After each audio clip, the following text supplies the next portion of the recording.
नमस्कार, मैं हूं आपके साथ निलोफर अंसारी और आप देख रहे हैं QMT न्यूज। आइए नजर डालते हैं आज की बड़ी खबर पर। आवास आवंटन अनियमितता पर संयुक्त मोर्चे का विरोध, अनशन और कार्यक्रम बहिष्कार की चेतावनी। NCL जयंत परियोजना में आवास आवंटन में अनियमितता को लेकर संयुक्त मोर्चा के तहत BMS, HMS, C2 और सिस्टा संगठनों ने विरोध जताया। 27 अप्रैल को महाप्रबंधक कार्यालय के सांकेतिक अनशन किया गया और चेतावनी दी गई कि यदि वरीयता के आधार पर आवंटन नहीं हुआ तो आंदोलन तेज होगा। संगठन ने 28 अप्रैल को सेफ्टी कमेटी सहित सभी कार्यक्रमों के बहिष्कार का ऐलान किया है और जरूरत पड़ने पर विजिलेंस जाने की भी बात कही है। प्रथम तो आपका हमारी मांगों को लेके आप यहाँ तक आए, आपका स्वागत है।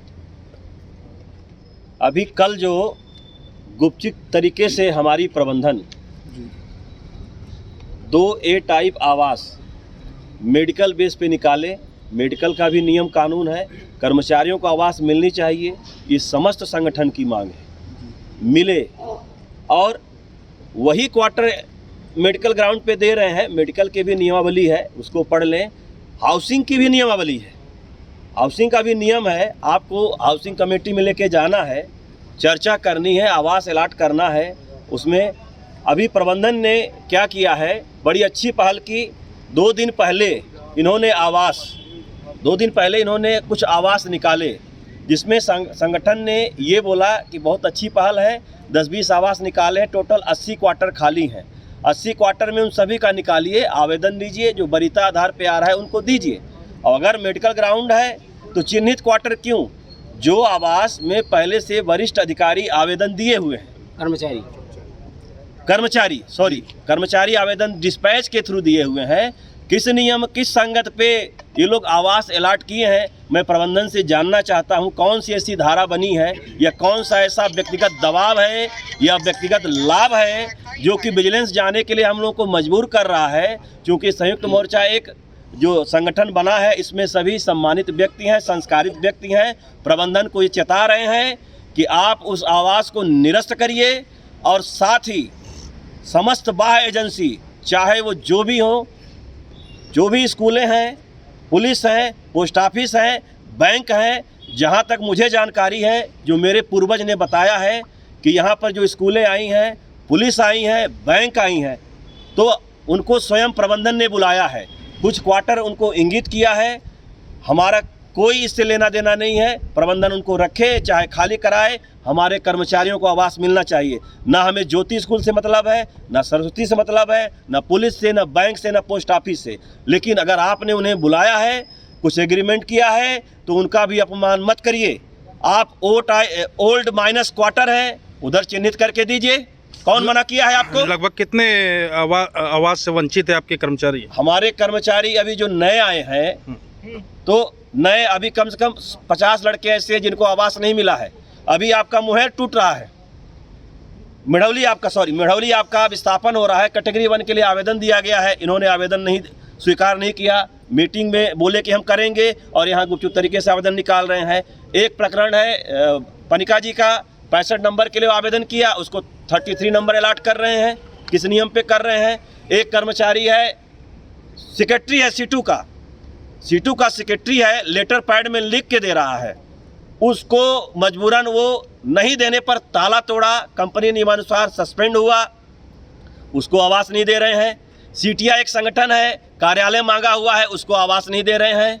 और यहाँ कुछ नेता राजनीति कर रहे हैं, कुछ संगठन। आप खाली कराइए क्वार्टर को, मैं कहाँ मना किया हूँ। B517 हमारे एक कर्मचारी कलीग पुनीत सिंह, हमारे ओवरमैन हैं, उनका आवास खाली नहीं कराया जा रहा है, प्रबंधन उसको खाली कराने के तैयार नहीं है। कार्यालय बने हुए उसके बावजूद भी A टाइप कार्यालय A86 अलॉट एक संगठन को कर दिया जा रहा है और एक संगठन CTI उसको आवास नहीं मिल रहा है। क्यों ऐसी अनियमितता, क्यों? ये बताइए कि आप ही का यूनियन है क्या और भी संगठित यूनियन? इसमें देखिए, हमारे यहाँ 4-5 संगठनें काम करती हैं, जिसके पास में बराबर 25% है, प्रबंधन उन्हीं से वार्ता करती है। किंतु क्या जो संगठन IR में नहीं है, क्या उसे क्वार्टर नहीं मिलना चाहिए? मैं आपके माध्यम से प्रबंधन से पूछना चाहता हूं कि जो कर्मचारी किसी यूनियन में नहीं है, क्या उसे क्वार्टर नहीं मिलना चाहिए? हमने कब रोक रखा है या किस संगठन ने रोक रखा है कि बाय एजेंसी क्वार्टर खाली नहीं होना चाहिए? जो अवैध हैं, चाहे वो कोई भी हो, उनका आवास खाली होना चाहिए। प्रबंधन का मैटर है, मेरा मैटर नहीं है। अवैध है खाली कराइए, हमने कहाँ मना किया है। पर 2 दिन से ये राजनीति चल रही है, गलत पे गलत, गलत पे गलत। प्रबंधन अगर धरना पे बैठे, सिंगरौली से टीम आई, हमारे जानकारी में चौधरी साहब आए, उप महाप्रबंधक जीएम आईआर, वो आए, कागज चेक किए, वो गए, ऐसा मुझे जानकारी मिला। अगर अवैध था तो खाली कराते। और ये लोग धरना बैठ के क्वार्टर का बार्गेनिंग कर रहे हैं, तो गलत पे गलत प्रबंधन करे, हम कहाँ मना किए हैं। लेकिन जिस तरीके से प्रबंधन ने हाउसिंग कमेटी को दरकिनार करके 2 आवास निकाले हैं, मेरा उन कर्मचारियों का विरोध नहीं है, आवास मिलना चाहिए, लेकिन वरीयता आधार पर जो पहले भी मेडिकल ग्राउंड में दिए हैं उनको भी कंसीडर करें। एक संगठन बोलता है कि हमें मेडिकल ग्राउंड से कोई आपत्ति नहीं है, तो प्रबंधन को किस बात की देरी है। किसी को आपत्ति नहीं है, 4 संगठन बैठे हैं, आप मेडिकल ग्राउंड पे अलॉट करिए, मेडिकल की जो नियमावली है उस पर अलॉट करिए, नहीं तो इसका विजिलेंस इंक्वायरी होगा, मैं जांच कराऊंगा संयुक्त मोर्चा के तत्वाधान में। ये कान खोलकर स्पष्ट कर ले प्रबंधन, गलत पे गलत करेंगे, बर्दाश्त नहीं होगा। बाकी जो आपका नियम कानून कहता है आप अपने नियम से करिए, हमारा जो नियम कानून कहेगा, जो हम पढ़ लिख के आए हैं, मैं अपने नियम के हिसाब से लिखा पढ़ी करूंगा। मैं किसी के घर पे जाके सामान नहीं फेंकूंगा। कंपनी ने नियम बनाया हुआ है, हमारे अपने अधिकार हैं, जिन अधिकारों का है मैं उसका उपयोग करूंगा। लिए आवेदन लीजिए और कर्मचारियों को अलॉट कर दीजिए। 4 महीने पहले पंचा का आवेदन, कई कर्मचारियों का कई कर्मचारियों का आवेदन उसमें लिस्टेड है डिस्पैच के माध्यम से, जो प्रोसेस है, परंतु अब उसको आप अनदेखी कर रहे हो। हाउसिंग मीटिंग करोगे नहीं आप, प्रबंधन की पूर्ण रूपेण जवाबदेही बनती है, उसका एक कर्तव्य बोध है। पूर्ण हाउसिंग, जैसे कमरा आवास खाली हो, हाउसिंग के जो मेंबरान हैं उनको बुला करके संज्ञान ले और सीनियरिटी आवास आवंटन कर दे। मीटिंग न होने के कारण अवैध कब्जा यहाँ 1800 कर्मचारी हैं, 1900 के लगभग, कमरा 21-2200 है, पर हमारे कर्मचारियों को अभी तक इंडिविजुअल व्यक्तिगत आवास नहीं मिला। ये पूर्णतः प्रबंधन की लापरवाही है, नेग्लिजेंसी है, उदासीनता है और श्रमिकों के प्रति दिन दूनी रात चौगुनी करके हमारे कर्मचारी मेहनत करते हैं। जब आवास की बात होती है तो एसओपी के कितने तेल लगाएं, कितने के क्या करें, आप सीनियरिटीज निकाल दो, का किसी का विरोध थोड़ी है। किसी कर्मचारी का कोई संयुक्त मोर्चा विरोध नहीं कर रहा है, एकदम तहे दिल से कर रहा हूँ हम लोग, परंतु आप सीनियरिटी तो देखें। जो आपसे सीनियर आदमी है उसको आवास दोगे नहीं, उसको कितना पीड़ा होगी। कैसे हम लोग संगठन चलाएं, किस मुँह से उनको जवाब दें कि देखो तो निकल गया। मतलब आप यूनियन को बैठाना चाहते हो, आप यूनियन चला रहे हो।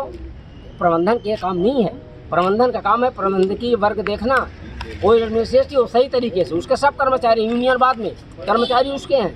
अब ये हमको जब अपॉइंटमेंट मिल रहा है तो आवास देना, जो हमारी भौतिक अवस्थाएं हैं और हमारे उसमें ज्वाइनिंग लेटर लिखा रहता है, परंतु 2-2 साल हो जाता है, 3-3 साल हो जाता है, हमारे कर्मचारी भाड़ा में रहते हैं। अब यहाँ जिन कर्मचारियों के अलॉटमेंट है वो अपना भाड़ा पर दिए हैं, कई बार हम उसकी इंक्वायरी नहीं कराते हैं। एक 4 तरीका है भाई, दोहरा मापदंड तो नहीं चलेगा। आपको संज्ञान लेकर के अवैध कब्जा खाली कर, किसकी जिम्मेदारी है?